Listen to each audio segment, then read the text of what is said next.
अवधूत चिंतन श्री गुरुदेव दत्त. श्री स्वामी समर्थ सगळ्यांना. तर तुम्हीही स्वामी सेवा करताय मंडळी. तर स्वामी सेवा करताना श्रद्धा, शिस्त आणि शुद्ध आचरण फार महत्त्वाचे मानले जाते. स्वामी सेवा करताना काही नियम पाळायचे असतात. तर ते नियम कोणते? तर पहिली गोष्ट म्हणजे श्रद्धा आणि विश्वास.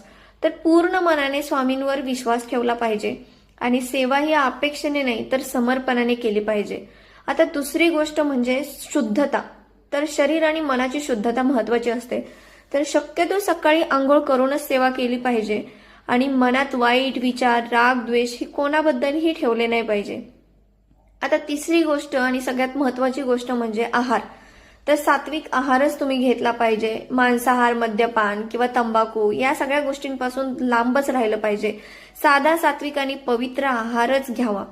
आता चौथी आणि सगळ्यात महत्वाची गोष्ट म्हणजे नियमित जप.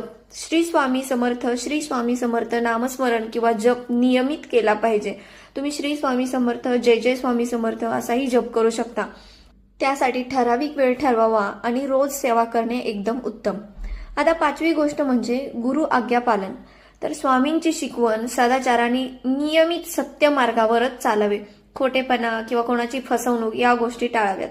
आता सहावी गोष्ट म्हणजे नम्रता आणि सेवाभाव. नम्रता ही तुमच्या वागण्यामधून दिसली पाहिजे. अहंकार टाळला पाहिजे आणि गरजू लोकांना मदत करणे ही खूप मोठी स्वामी सेवा आहे. आता शेवटची गोष्ट म्हणजे धैर्य आणि संयम. तर कोणतीही अडचण येऊ द्या, अडचणी आल्यावर स्वामींवर सोपवली पाहिजे.